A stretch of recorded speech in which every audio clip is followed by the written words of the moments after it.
Donc, il m'écoute.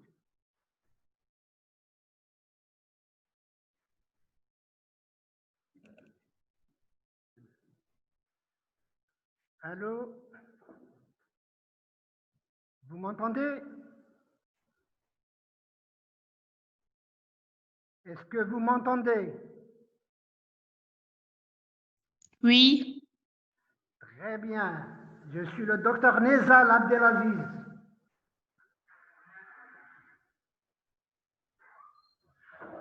Soyez les bienvenus pour ce module de médecine du travail.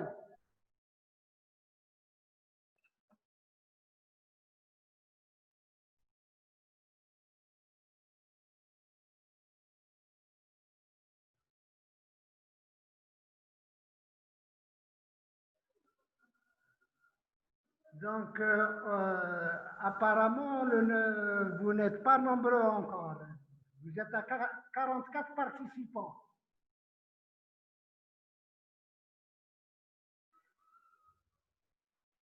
Donc,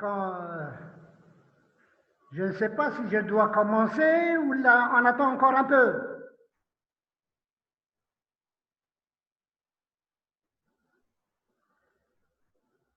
Donc, on va patienter un peu.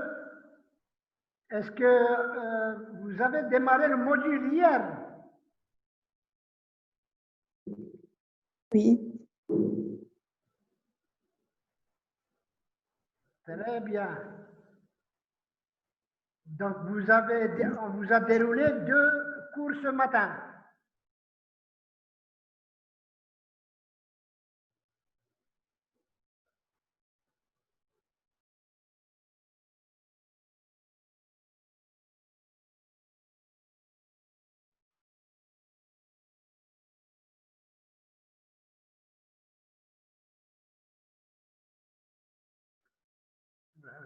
C'est excellent.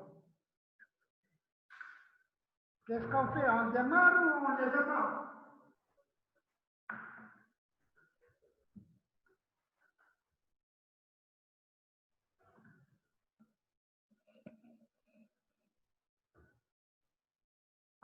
On démarre ou on attend encore?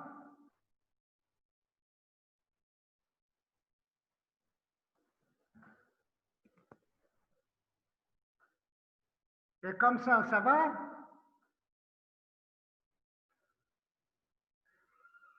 Comme ça, on vous entend bien? Est-ce que vous m'entendez bien? Oui, docteur. Très bien. Donc, on peut démarrer. Donc, pour cet après-midi... Oui, docteur. Donc, pour cet après-midi, nous avons 2 cours à dérouler. J'ai préparé 2 vidéos, une sur l'introduction à l'hygiène industrielle et une sur la pathologie liée au bruit.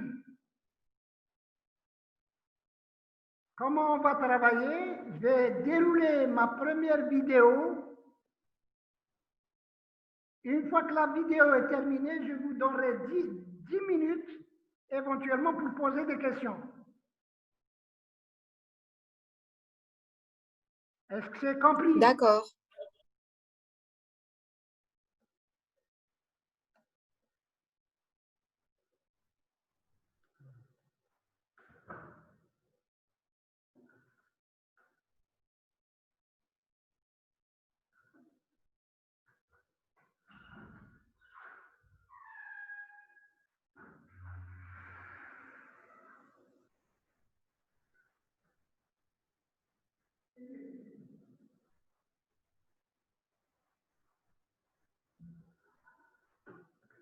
Pour démarrer ma vidéo. Donc, je vais démarrer la vidéo.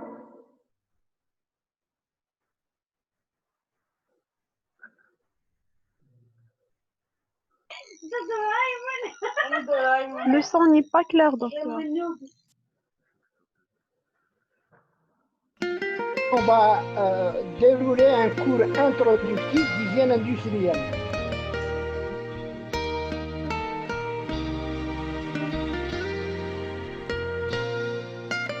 Pour ce qui est de l'objectif général, c'est de connaître les notions générales d'hygiène industrielle pour identifier, contrôler et évaluer les risques professionnels. Concernant les objectifs spécifiques, donc le premier objectif spécifique, c'est de définir l'objet de l'hygiène industrielle, de définir les notions de risque, de facteurs de risque et d'agresseurs professionnels, de classer les facteurs de risque et les agresseurs professionnels, d'identifier les voies d'entrée des différents facteurs de risque et agresseurs professionnels, de décrire les types d'exposition au milieu du travail et de connaître le concept, l'objet, le fondement, les origines, les types et les limites des normes de qualité du milieu du travail. Le plan que nous allons dérouler ensemble, d'abord c'est un ensemble de définitions, définira l'hygiène industrielle, la notion de risque, la notion de facteur de risque et la notion d'agresseur professionnel.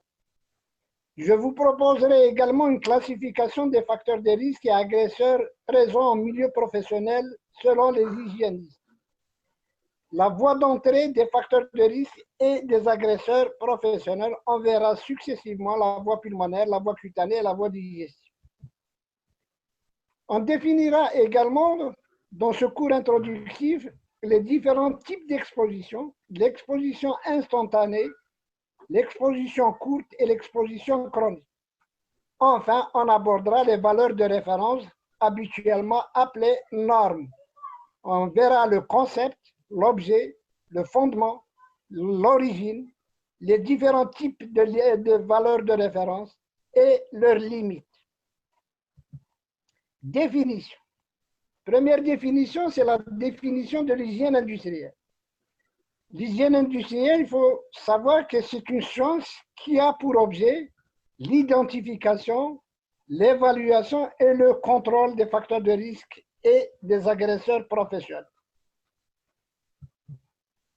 Deuxième définition, le risque en épidémiologie, c'est la probabilité de survenue d'un accident, d'une maladie ou d'un décès. Il faut savoir que le risque il est évalué a posteriori pour une période déterminée à partir de plusieurs observations. La valeur du risque varie entre 0 et 100%. 0 si l'individu n'est pas atteint et 100% si l'individu est atteint. Bien sûr, atteint d'un accident, d'une maladie ou d'un décès. Concernant la définition du facteur de risque, je vous proposerai deux définitions. La première définition est la suivante, c'est tout facteur ou toute condition indiquant une augmentation du risque d'accident, de maladie ou de décès. Une définition plus pratique, un facteur de risque est déclaré facteur de risque si le risque calculé chez les individus exposés s'avère significativement plus important que le risque naturel évalué à partir du groupe d'individus non exposés. Troisième définition, c'est la définition de l'agresseur. On appellera agresseur des substances ou des agents qui engendrent obligatoirement un effet sur la santé chez les individus exposés. Donc l'agresseur, ce n'est qu'un facteur de risque où le risque d'accident, d'une maladie ou décès, et le risque est de 100%. Concernant la classification des facteurs de risque et les agresseurs professionnels, en milieu professionnel, on classe ces facteurs de risque et ces agresseurs en 4 classes.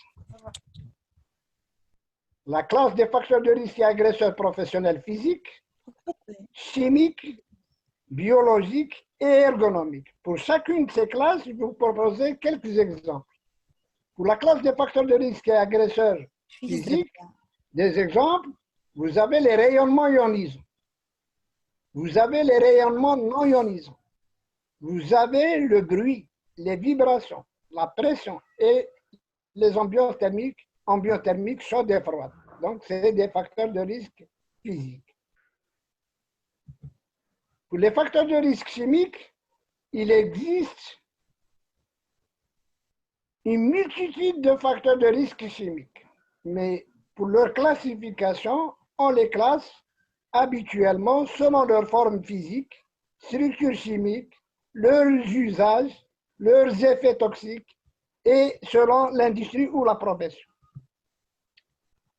Par exemple, selon leur forme physique, une classification des facteurs de risque chimiques, on peut les classer selon leur forme physique, poussière, fumée, vapeur, gaz ou brouillard.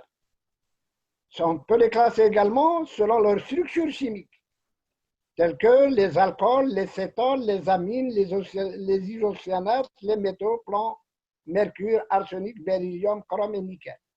Ou bien on peut classer ces facteurs de risque chimiques et agresseurs chimiques selon leurs usages, les insecticides, les herbicides, les pigments et les solvants.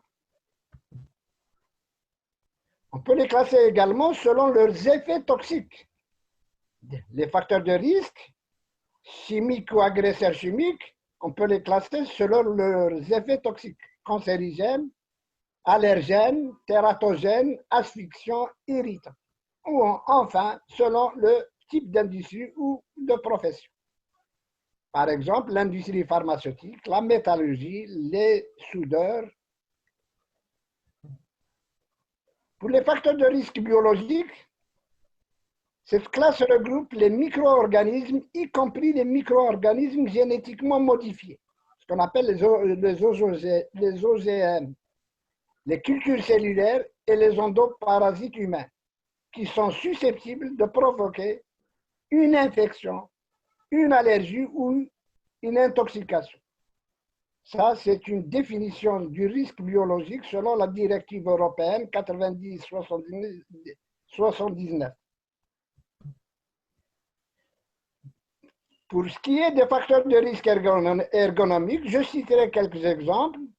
Les facteurs de risque liés à la conception, je vous cite quelques exemples, tels que le plan de travail, les facteurs anthropométriques, le confort postural et la disposition des commandes, l'encombrement, l'accessibilité au poste de travail et les organes de dialogue.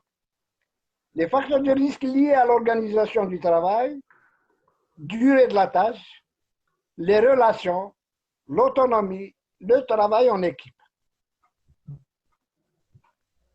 Concernant les voies d'entrée des facteurs de risque et agresseurs professionnels, en milieu professionnel, la pénétration peut se faire principalement par 3 voies, qui sont la voie pulmonaire, qu'on appelle par inhalation, la voie cutanée par absorption et la voie digestive.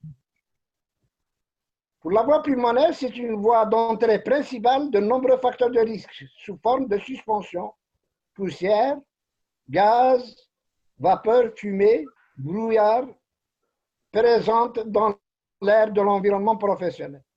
Ces facteurs peuvent avoir soit une action locale sur les voies respiratoires, soit peuvent traverser la barrière alvéolo-capillaire et pénétrer aussi au niveau de la circulation systémique.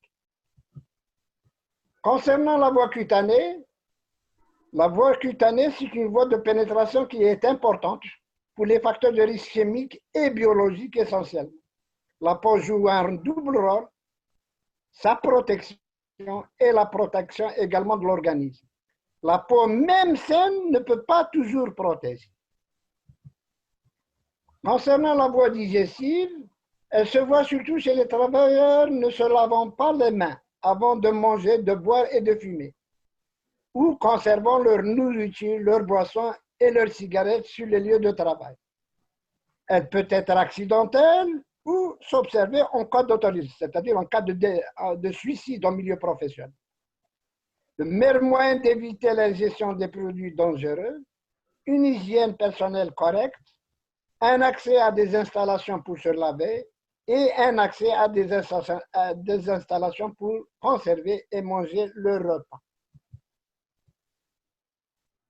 Quels sont les différents types d'exposition aux facteurs de risque physiques, chimiques, biologiques et ergonomiques au milieu professionnel, on distingue trois types d'exposition.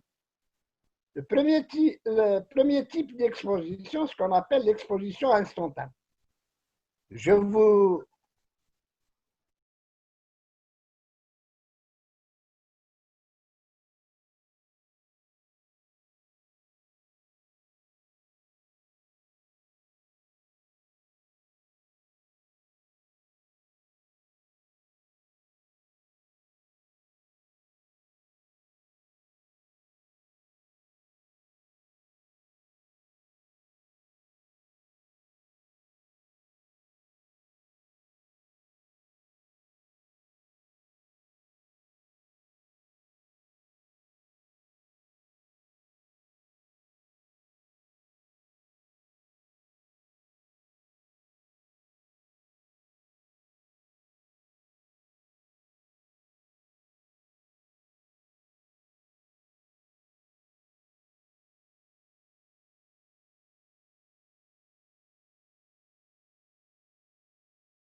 Concernant l'exposition chronique, l'intensité d'exposition, elle est faible ou moyenne.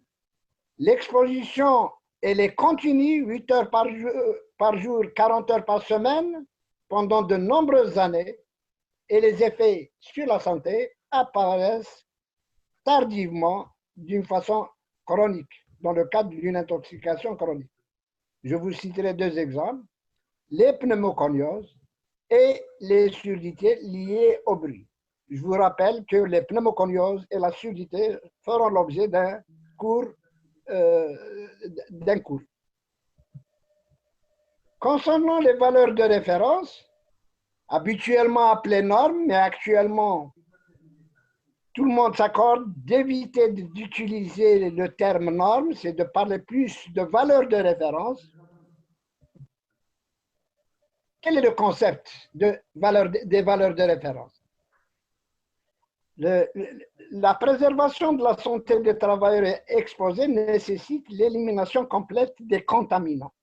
Si l'élimination est impossible, soit en termes de faisabilité technique, soit en termes de faisabilité économique, et il est nécessaire de ce fait de définir quantitativement des niveaux d'exposition qui n'entraînent pas de risque d'atteinte à la santé. Donc, ces niveaux d'exposition quantitatifs, c'est ce qu'on appelle les valeurs de référence. Donc, le concept de norme a pour objet de donner un guide pour interpréter les niveaux d'exposition trouvés dans l'environnement professionnel. Quel est l'objet des normes? L'objet des valeurs de référence est d'évaluer le risque auquel s'expose le travailleur. C'est ça l'objet des valeurs de référence. Quel est le fondement? Donc, l'utilisation de ce concept de valeur de référence est basée sur la relation dose-réponse, permettant de définir la notion de dose seuil. Vous avez ici un schéma, vous avez en abscisse, vous avez en abscisse la dose du facteur de risque chimique, par exemple, et vous avez en ordonnée la réponse des individus en pourcentage. Vous constaterez qu'à 10 mg par kilo, aucun sujet n'est atteint. À 20 mg, par kilo, vous avez une personne sur 5 qui est atteinte. Vous avez sur la poitrine un point blanc qui indique une personne sur 5 est atteinte, c'est-à-dire c'est 20%. La même chose pour 30, 2 personnes atteintes sur 50, ce qui veut dire une atteinte de 40% des sujets exposés, et ainsi de suite. Quelle est l'origine des normes? Et il faut savoir que chaque pays développé ou groupe de pays ont leurs normes. Vous avez des normes françaises, vous avez des normes allemandes, vous avez des valeurs, des normes russes, et vous avez des normes des États-Unis, etc. Concernant les États-Unis, vous avez des normes gouvernementales et des normes non gouvernementales. Par exemple, la CGIH, c'est l'American Conference of Governmental Industrial Hygienists, c'est la conférence gouvernementale des hygiénistes industriels américains,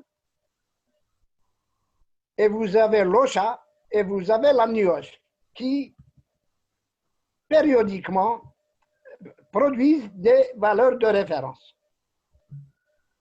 Quels sont les types de normes de la CIGH? En Europe et en Algérie, et en particulièrement à Annaba, on utilise les types les normes de la CIGH.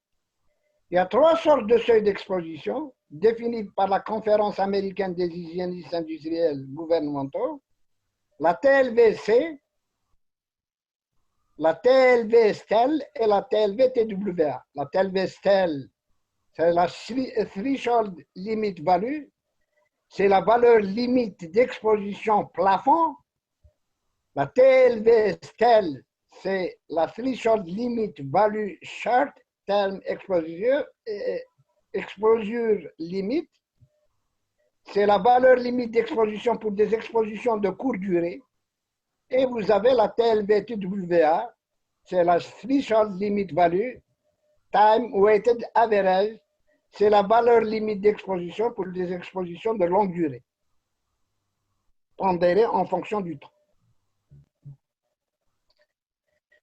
Pour chacune de ces normes de la CGIH, on va essayer de les définir, d'autant plus que ces valeurs de référence sont actuellement utilisées en Europe. Vous avez un tableau qui résume un peu ces définitions. Vous avez d'une part les types de valeurs de référence et vous avez à côté les définitions. Concernant la TLV-TWA, sa traduction en français, ou bien son équivalent en français, c'est la concentration moyenne admissible. C'est quoi, elle consiste quoi cette concentration moyenne admissible? C'est la valeur moyenne d'exposition limite quotidienne d'un travailleur à un contaminé pendant une période de 8 heures. Pour ce qui est de la TLV-STEL, son équivalent en français, c'est la concentration maximale admissible. Elle consiste en quoi? C'est la valeur moyenne limite d'exposition d'un travailleur à un contaminant pendant une période de 15 minutes consécutives par jour de travail. Concernant la TLVC, son équivalent en français, c'est la concentration valeur plafond. En quoi elle consiste? C'est la valeur limite d'exposition d'un travailleur à un contaminant à ne jamais dépasser pendant quelque durée que ce soit. Et bien, donc on va essayer de voir quelles sont les limites de ces valeurs de référence. Connaître les limites des valeurs de référence est nécessaire pour une bonne interprétation de ces valeurs de référence. Ainsi, pour l'interprétation correcte des normes, il est fondamental de tenir compte des faits suivants. Et il faut savoir que certaines substances sont absorbées par la peau uniquement. Certaines normes sont réalisées pour une exposition de 8 heures par jour et 40 heures par semaine. Les normes sont établies pour des sujets normaux. Les critères de détermination de la norme ont pu être différents. Les normes sont établies pour l'exposition à une seule substance. Et ça ne peut pas être la réalité, puisqu'en milieu professionnel, on ne peut pas être exposé exclusivement à une seule substance. Donc, les normes sont établies, certaines normes sont établies pour l'exposition à une seule substance. On ne fait pas des normes pour toutes les substances chimiques. Parfois, on utilise l'analogie chimique pour déterminer les normes. Il n'existe pas de normes pour toutes les substances. Les normes ne doivent pas être utilisées comme des normes de pollution. C'est des normes ou des valeurs de référence pour les milieux professionnels. La notion de norme est appliquée aux substances cancérogènes. C'est certaines normes. La notion de norme n'est pas appliquée aux substances tératogènes à l'exception des radiations ionisantes. Je vous remercie.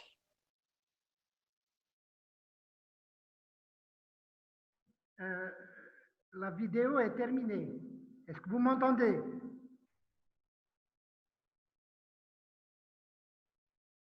Oui. Très bien. Donc, je vous donne 5 à 10 minutes éventuellement s'il y a des questions.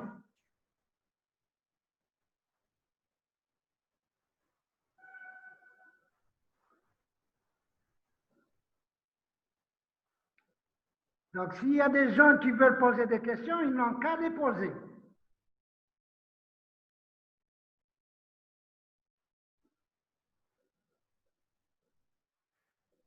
Donc, le premier message que je reçois, quelles sont les parties importantes du cours? Je ne pense pas qu'il y ait des parties importantes ou non du cours. Du fait que c'est un cours introductif, c'est des notions d'hygiène qu'il faut connaître.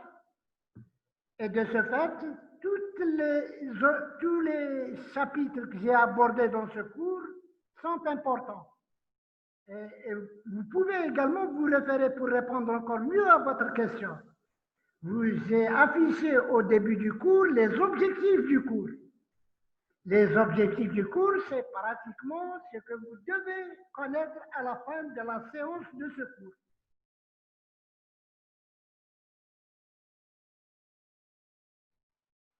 La deuxième question que je reçois, c'est pouvez-vous nous répéter les types d'exposition?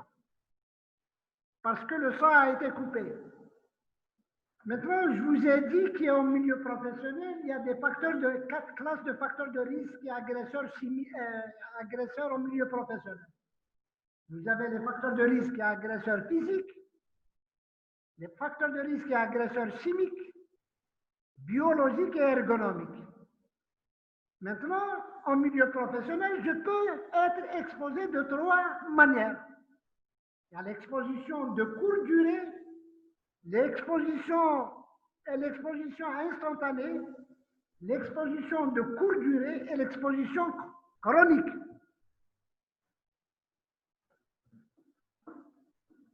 Vous m'entendez? Oui. Très bien, donc je continue. Maintenant, pour définir les différents types d'exposition, on a 3 grandeurs qui nous permettent de définir chacun des types d'exposition. Quelles sont ces grandeurs? C'est l'intensité d'exposition, c'est la durée d'exposition et le délai d'apparition des effets sur la santé. Donc, pour l'exposition, par exemple, instantanée, l'intensité d'exposition est très importante.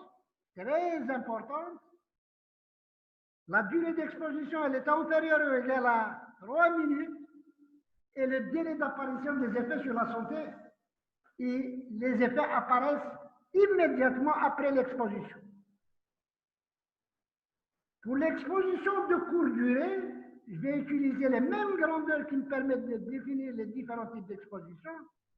L'exposition instantanée, elle est faible, du moins elle est élevée, pas très élevée, elle est élevée. La durée d'exposition, elle est de 15 minutes et les effets sur la santé apparaissent plus ou moins rapidement. Enfin, dernier type d'exposition, c'est l'exposition chronique. C'est l'exposition l'intensité d'exposition est faible en moyenne pendant 8 heures par jour, 40 heures par semaine, pendant longtemps, et les effets sur la santé apparaissent d'une façon chronique. Voilà pour cette question qui m'a été posée. J'espère que ça a été clair.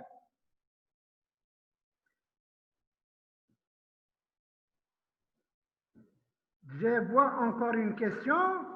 Est-ce que c'est la même notion que celle de l'intoxication aiguë, suraiguë et chronique?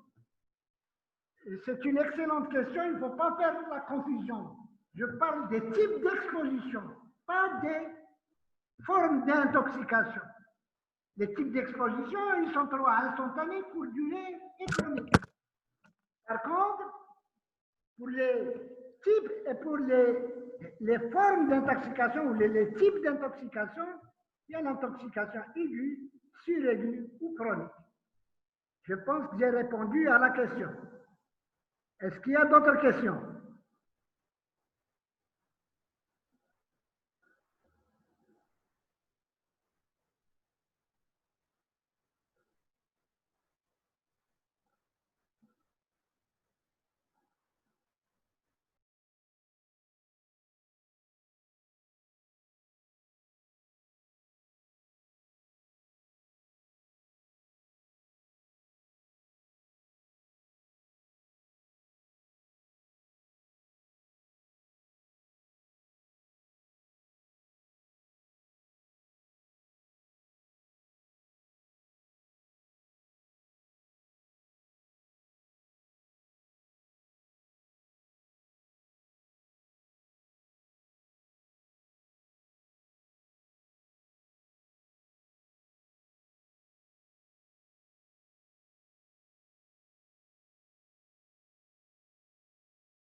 Est-ce que vous m'entendez? Oui. Est-ce qu'il y a d'autres questions à poser?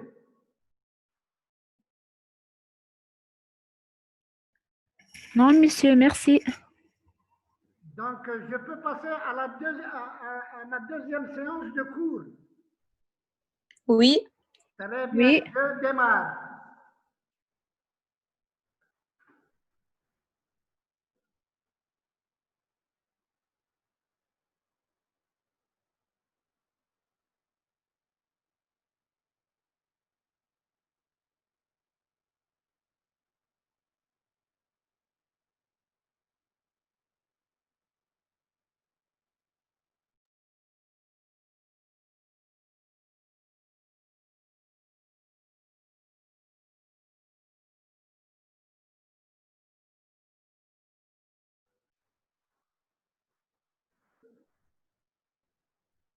provoqués par le bruit au milieu professionnel.